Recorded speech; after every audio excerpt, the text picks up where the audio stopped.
Next topic है cell का विद्युत वाहन बल। विद्युत वाहन बल क्या होता है? जैसे ये है सेल का ये विद्युत वाहन बल। एकांक कूलाम आवेश को पूरे परिपथ में सेल सेल का मतलब सेल के ऋण इलेक्ट्रोड से धन इलेक्ट्रोड तक एकांक कूलाम के परीक्षण आवेश को पूरे परिपथ में सेल सहित पूरे परिपथ में ब्रैकेट में सेल सहित प्रवाहित करने पर सेल द्वारा दी गई ऊर्जा ही सेल का विद्युत वाहक बल कहलाती है। जैसे एकांक कूलाम आवेश को, ये धन इलेक्ट्रोड है, यहाँ से लेकर के पूरे परिपथ में और सेल के अंदर ये डॉटेड लाइन के अंदर है, इस सेल के अंदर प्रदर्शित करता है। तो सेल के अंदर प्रवाहित करने में सेल द्वारा दी गई ऊर्जा, जो सेल ऊर्जा देता है वही सेल का विद्युत वाहक कहलाती है। यदि कूलाम आवेश को, परीक्षण आवेश को एक पूरे परिपथ में प्रवाहित करने पर सेल द्वारा दी गई ऊर्जा W है, तो सेल का विद्युत वाहक बल E बराबर W/Q है। अब आता है टर्मिनल विभवांतर। टर्मिनल विभवांतर कहलाता है एकांक कूलाम के परीक्षण आवेश को एक टर्मिनल से दूसरे टर्मिनल तक, केवल टर्मिनल तक, सेल के अंदर नहीं, केवल टर्मिनल तक। जैसे एक चित्र समझाऊं आपको। जैसे मान लो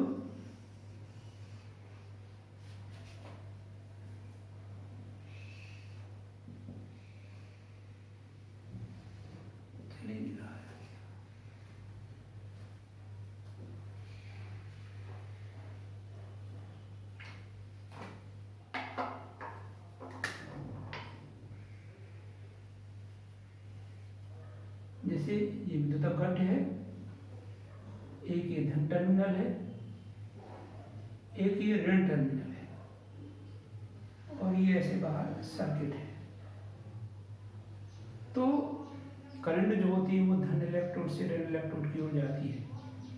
तो एकांक, अब जैसे मान लो हम टर्मिनल विभवांतर की परिभाषा करें तो टर्मिनल विभवांतर कहलाएगा एकांक कूलाम आवेश को, परीक्षण आवेश को एक टर्मिनल से दूसरे टर्मिनल तक, यहाँ तक, तो एक टर्मिनल से दूसरे टर्मिनल तक प्रवाहित करने में सेल द्वारा दी गई ऊर्जा, ये टर्मिनल विभवांतर कहलाती है।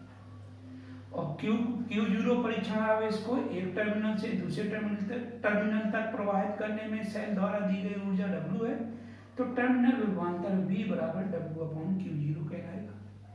अब विद्युत वाहक बल समझो।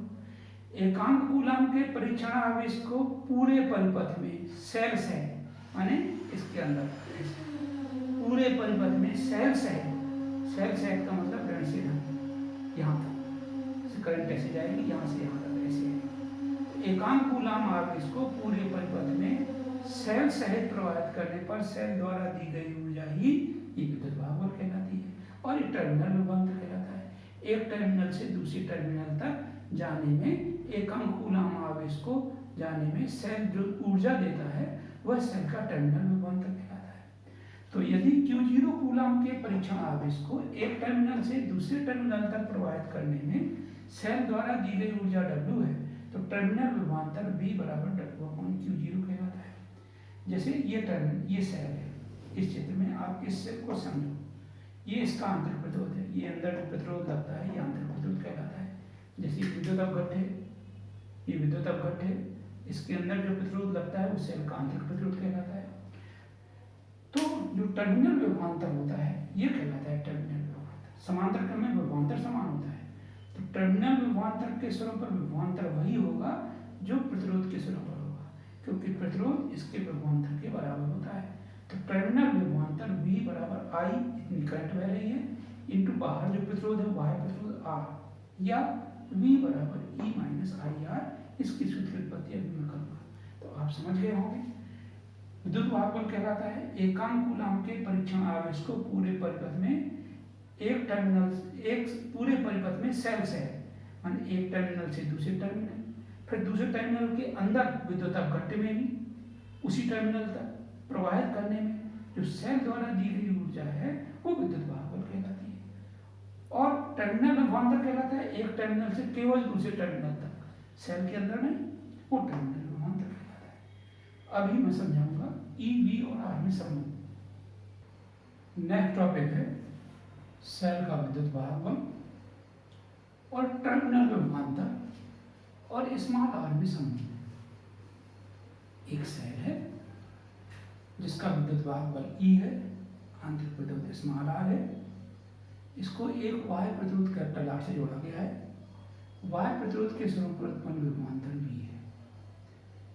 ये इसके समांतर क्रम में है, इसीलिए जो टर्मिनल विभवांतर तो वैसे होता है एक टर्मिनल से दूसरे टर्मिनल, माने यहाँ से यहाँ तक जाने में, तो जितना ये विभवांतर आएगा उतना ही ये विभवांतर आएगा। इसीलिए यहाँ पर हम टर्मिनल विभवांतर को ये V बराबर आई आर से भी लिख सकते हैं। एक ही बात है, दोनों का मान बराबर होता है। अब जब सेल परिपथ में जोड़ा जाता है तो सेल ऊर्जा देता है। सेल द्वारा जो दी गई ऊर्जा है ये दो भागों में व्यय होती है, नष्ट होती है। क्यों? क्योंकि यहाँ दो प्रकार के प्रतिरोध हैं। एक प्रतिरोध है बाह्य प्रतिरोध, दूसरा प्रतिरोध है आंतरिक प्रतिरोध। तो बाह्य प्रतिरोध में व्यय ऊर्जा और आंतरिक प्रतिरोध में व्यय ऊर्जा। तो वाय परिपथ ना कह के हम प्रतिरोध कह देंगे। वाय प्रतिरोध में व्यय ऊर्जा और आंतरिक प्रतिरोध, परिपथ प्रतिरोध एक ही बात है, आंतरिक प्रतिरोध में व्यय ऊर्जा।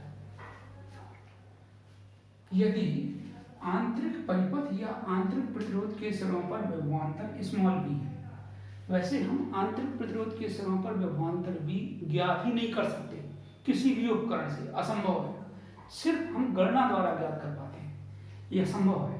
पर माना कि आंतरिक प्रतिरोध परिपथ या आंतरिक प्रतिरोध के सिरों पर विभवांतर स्मॉल v है और Q कूलम आवेश को पूरे परिपथ में t समय तक प्रवाहित किया जाता है, तो सेल द्वारा दी गई ऊर्जा जाएगी Q, बाह्य प्रतिरोध या बाह्य परिपथ में हो जाएगी VQ स्मॉल VQ। V हम किसी भी उपकरण से ज्ञात नहीं कर सकते, सिर्फ गणना करके निकालते हैं। तो V बराबर होता है I इंटू स्मॉल r।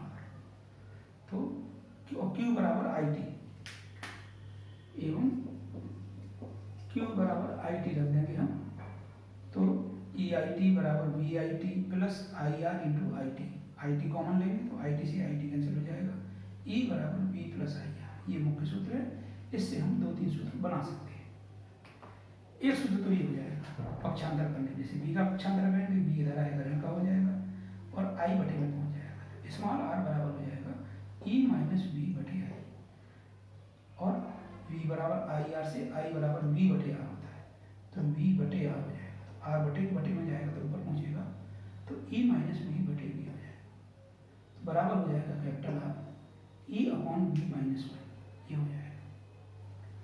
अब ये होगा किसके संबंध में? बाह्य प्रतिरोध, विद्युत वाहक बल और विभवांतर के रूप में स्मॉल r का। ये किसके पद में होगा? E, V और I के पद में। अब हम तीसरे तरीके से हम ऐसे भी निकाल सकते हैं, V बराबर आई आर। इस सूत्र में V बराबर I इंटू कैपिटल R। देखो V बराबर I इंटू कैपिटल R रख देंगे, I इसमें कॉमन हो जाएगा R प्लस R, I बराबर E upon R plus R। इस तरह से हम ये निकाल लेते हैं। ये न्यूमेरिकल कहलाते हैं, इस साल भी आया था, अभी मैं न्यूमेरिकल कराता हूँ। बच्चों ये दो न्यूमेरिकल हैं, दोनों एक जैसे हैं। इन सवालों इसी तरह के यहाँ 2-2, 4-4 सवाल लगा हुए। पहला सवाल है, ये इस वर्ष आया था, क्वेश्चन नंबर 20 था, 2020 का 20वां का क्वेश्चन नंबर 20 है। ये है 60 ओम के प्रतिरोध को बैटरी के टर्मिनलों से जोड़ने पर 0.3 एम्पियर की धारा बहती है। यानी जब 60 ओम का प्रतिरोध जोड़ते हो तो उसके टर्मिनलों में 0.3 एम्पियर की धारा बहती है और 30 ओम का प्रतिरोध करने पर धारा 0.5 एम्पियर हो जाती है। तो बैटरी का विद्युत वाहक बल एवं स्मॉल r माने आंतरिक प्रतिरोध ज्ञात करो। समझ में आया? आपकी फिर दोबारा समझो, 60 ओम का प्रतिरोध जोड़ोगे तो बैटरी के टर्मिनल से 0.3 एम्पियर की धारा बहेगी। 30 ओम का प्रतिरोध करने पर धारा 0.5 एम्पियर की हो जाती है। तो आपको ये निकालना है। तो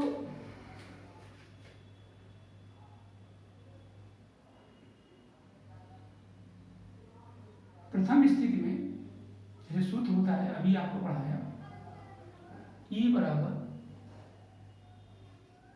V प्लस आई आर होता है, और आपको ये समझाया टर्मिनल विभवांतर V बराबर आई आर होता है, तो E बराबर हो जाएगा I R plus I R, I common लोगे, आर प्लस आर, ये सूत्र हो गया समीकरण नंबर 1।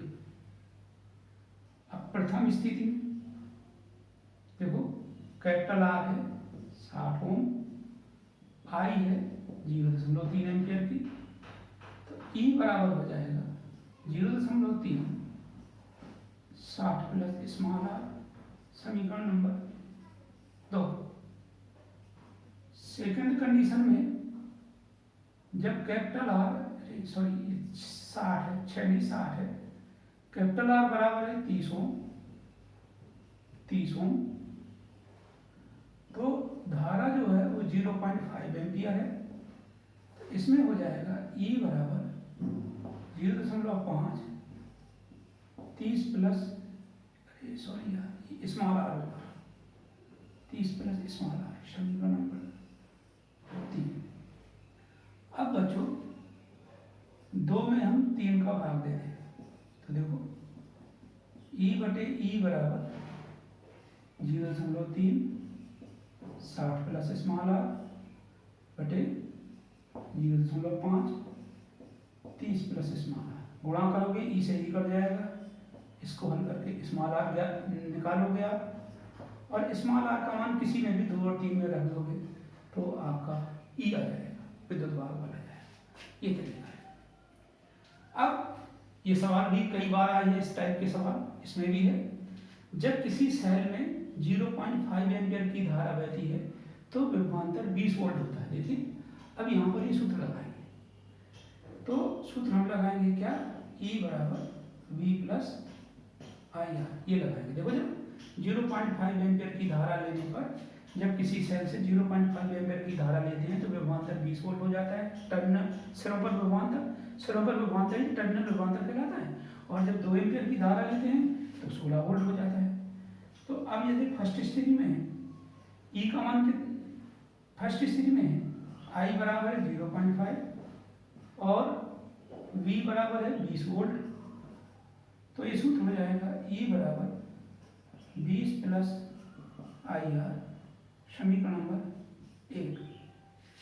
अब सेकंड स्थिति में है E बराबर, सेकंड स्थिति में V हो जाता है कितना, सेकंड में देखो V बराबर है 16, सॉरी V बराबर है 16 वोल्ट, और I कितनी है 2 एम्पियर की, I बराबर 2 एम्पियर है, तो ये सूत्र हो जाएगा E बराबर 16 प्लस, इसमें मैंने I का मान रखा ही नहीं, I का मान रखेंगे 0.5 स्मॉल आर, ये होगा समीकरण नंबर 1।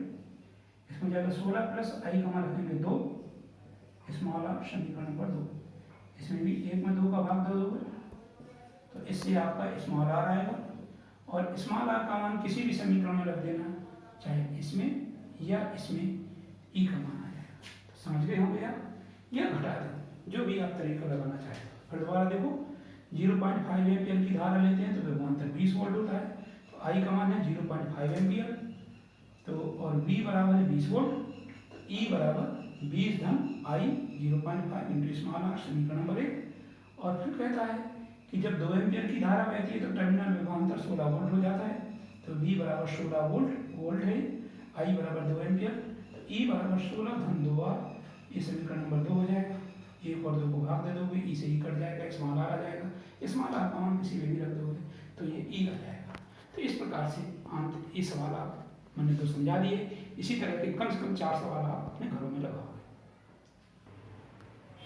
नेक्स्ट है बच्चों सेलों का संयोग। सेलों का संयोग 3 प्रकार का होता है, श्रेणी क्रम, समांतर क्रम, मिश्रित क्रम।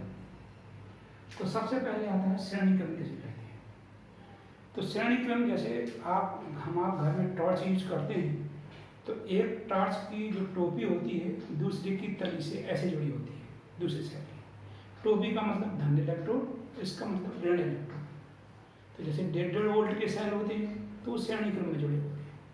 तो उसको हम इस तरह से समझाते हैं कि जब एक सेल का ऋण इलेक्ट्रोड दूसरे के धन से, जैसे देखो दूसरे की एक जिंक की नीचे वाली टॉप है, ये ऋण इलेक्ट्रोड का कार्य करती है, ये टोपी है धन का, तो ऋण धन से और इसका ऋण दूसरे के धन से। तो इस तरह का ये श्रेणी क्रम कहलाता है। श्रेणी क्रम मतलब जब पहले सेल का ऋण इलेक्ट्रोड दूसरे सेल के धन इलेक्ट्रोड से, दूसरे सेल का ऋण इलेक्ट्रोड तीसरे सेल के धन इलेक्ट्रोड से जुड़ा होता है, तो इस प्रकार के संयोग को श्रेणी क्रम कहते हैं। इस चित्र में जो जब यही लिखा है मैंने, जब एक सेल का ऋण इलेक्ट्रोड दूसरे सेल के धन इलेक्ट्रोड से एवं दूसरे सेल का ऋण इलेक्ट्रोड ये तीसरे सेल के धन इलेक्ट्रोड से जुड़ा होता है, तो इस प्रकार के संयोग को श्रेणी क्रम कहते हैं। इसमें चित्र में प्रदर्शित है कि प्रत्येक सेल का विद्युत वाहक बल कैपिटल ई, आंतरिक प्रतिरोध स्मॉल आर है। ये एन सेल श्रेणी क्रम में जुड़े हैं। विद्युत वाहक बल कैपिटल ई, आंतरिक प्रतिरोध स्मॉल आर है, एन सेल श्रेणी क्रम में जुड़े हैं और बाह्य प्रतिरोध कैपिटल आर है। अब इसमें देखो मुझसे गलती हो गई, धारा जो है वो धन इलेक्ट्रोड से ऋण इलेक्ट्रोड की ओर बहती है, ऐसे धारा रहेगी, धारा ऐसे ऊपर जाएगी, ये धारा इस तरह से जाएगी, तो धन से ऋण की ओर ऐसे ज्यादा धारा जाती है, प्रतिरोध से भी होकर के जाएगी। तो कुल विद्युत वाहक तो हो जाएगा ई धन ई, सबका विद्युत वाहक बल ई है, ई को हम n बार जोड़ेंगे, n ई हो जाएगा। जैसे 5 को आप 2 बार जोड़ते हैं तो 5 + 5 इज इक्वल टू 5 × 2। 5 को 3 बार जोड़ते हैं तो 5 + 5 + 5 इज इक्वल टू 5 × 3। इसी प्रकार कैपिटल ई को n बार जोड़ोगे तो n ई बराबर हो जाएगा। कुल आंतरिक प्रतिरोध बराबर, परागी बात 0 है तो प्रतिरोध है, कुल आंतरिक प्रतिरोध बराबर आर धन डॉट डॉट डॉट धन n बार, ऐसे ये भी n आर हो जाएगा। कुल प्रतिरोध वाह्य प्रतिरोध धन आंतरिक प्रतिरोध, वाह्य प्रतिरोध कैपिटल आर है, आंतरिक प्रतिरोध एन आर है, आर प्लस एन आर। प्रवाहित धारा आई बराबर कुल विद्युत वाहक बल बटे कुल प्रतिरोध। कुल विद्युत वाहक बल कितना है एन, कुल प्रतिरोध कितना है आर प्लस एन। तो ये हुआ श्रेणी क्रम। अब बताते हैं आपको समांतर क्रम। नंबर दूसरा है समांतर क्रम। समांतर क्रम में पहली स्थिति है जब प्रत्येक का विद्युत वाहक बल समान है। नंबर 1, जब प्रत्येक का विद्युत वाहक बल समान है। समांतर क्रम क्या कहता है? जब सभी सेलों के धन इलेक्ट्रोड एक बिंदु पर एवं ऋण इलेक्ट्रोड दूसरे बिंदु पर जुड़े होते हैं तो इसे हम समांतर क्रम कहते हैं। देखो, जब सभी सेलों के धन इलेक्ट्रोड एक बिंदु पर एवं ऋण इलेक्ट्रोड दूसरे बिंदु पर जुड़े होते हैं, समांतर क्रम कहते हैं। सभी के धन एक बिंदु पर एवं सभी के ऋण दूसरे बिंदु पर जुड़े होते हैं, समांतर क्रम कहते हैं। प्रत्येक सेल का विद्युत वाहक बल कैपिटल ई है, आंतरिक प्रतिरोध स्मॉल आर है, एम से, देखो इस प्रकार के एम से समांतर क्रम में जुड़े हैं और वाय प्रतिरोध है कैपिटल आर, ये वाय प्रतिरोध कैपिटल आर है। कुल विद्युत वाहक समांतर क्रम में विभवांतर समान होता है, तो प्रत्येक का विद्युत वाहक बल कैपिटल ई है तो कुल विद्युत वाहक बल भी कैपिटल ई होगा, तो इसलिए कुल विद्युत वाहक बल कैपिटल ई। अब प्रत्येक का आंतरिक प्रतिरोध स्मॉल आर है तो माना कुल आंतरिक प्रतिरोध कैपिटल आर वन है, तो पहले हम कैपिटल आर वन का मान निकालेंगे। समांतर क्रम का सूत्र होता है 1/r बराबर 1/r1 धन 1/r2 धन 1/r3। तो 1/r बराबर 1/r धन 1/r धन डॉट डॉट डॉट धन m/r, तो m/r से आंतरिक प्रतिरोध r1 बराबर हो जाएगा r/m, ये हो गया। कुल प्रतिरोध बराबर r धन r/m।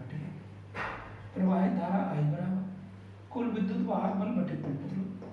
कुल विद्युत वाहक बल कितना है E, कुल प्रतिरोध R धन स्मॉल r बटे m। इसके नीचे बटे 1 करेंगे और इसका एलसीएम लेंगे, m एलसीएम आएगा, m बटे के बटे में ऊपर पहुंच जाएगा, m r plus small r। तो ये स्थिति है नंबर 1 जब प्रत्येक का विद्युत भागफल समान है, और नंबर दूसरा अभी पढ़ाता हूँ जब प्रत्येक का विद्युत भागफल अलग अलग है। दूसरा है जब प्रत्येक का विद्युत भागफल अलग अलग है। इस चित्र में 3 सेल हैं जिनके विद्युत भागफल E1, E2, E3, आंतरिक प्रतिरोध R1, R2, R3 है समांतर क्रम में। E1 में I1 एम्पियर की धारा, E2 में I2 एम्पियर की धारा और E3 में I3 एम्पियर की धारा बहती है। कुल धारा I बहती है, वह प्रतिरोध कैपिटल R है। तो किरचॉफ के प्रथम नियम थे, फर्स्ट नियम से किरचॉफ का पहला नियम होता है किसी भी संधि, ये संधि है, किसी भी संधि पर प्रवेश करने वाली धाराओं का योग उस संधि से बाहर निकलने वाली धाराओं के योग के बराबर होता है। संधि से बाहर I एम्पियर की धारा निकलती है, प्रवेश कर रही है I1, I2 और I3। I बराबर हो जाएगा I1 धन I2 धन I3, समीकरण नंबर 1। अब हम लेंगे बंद पास E1, A, B, C, D, E1 ऐसे ऊपर होते हैं, यदि आए किरचॉफ का द्वितीय नियम से। किरचॉफ का द्वितीय नियम होता है sigma E equals to sigma IR, ये नियम होता है।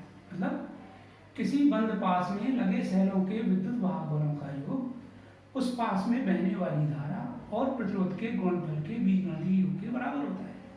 तो जैसे इस पास में हम देखें तो धारा सेल का विद्युत भागफल एक E1 है, तो ये हो जाएगा E1 बराबर सिग्मा E की जगह E1 बराबर धारा गुणा प्रतिरोध। तो इस प्रतिरोध में I एम्पियर की धारा बहती है IR प्लस ये धारा फिर ऊपर I बन जाती है, तो I बना, तो E1 बराबर हो जाएगा IR प्लस I1R। यदि जितनी धारा प्रवेश करती है उतनी ही समय बाहर निकलती है, जितनी बाहर निकलती है उतनी ही प्रवेश करती है। जैसे इसमें I1 बाहर निकलती है तो I1 प्रवेश करेंगे, इसमें I2 बाहर निकलती है तो I2 प्रवेश करेंगे, इसमें I3 बाहर निकलती है तो I3 प्रवेश करेंगे। तो ये होता है, तो E1 बराबर हो जाएगा IR प्लस I1R। इससे हम I1 का मान निकालेंगे, तो पहले IR का पक्षांतर करेंगे E1 माइनस IR, फिर R1 का पक्षांतर करेंगे तो बटे R1। I1 बराबर हो जाएगा E1 माइनस IR बटे R। इसी प्रकार नीचे वाली बंद पास में E2, A, B, C, D, E2, सीधे I2 का मान निकालेंगे। E2 जैसे E1 माइनस IR बटे R1, E2 माइनस IR बटे R।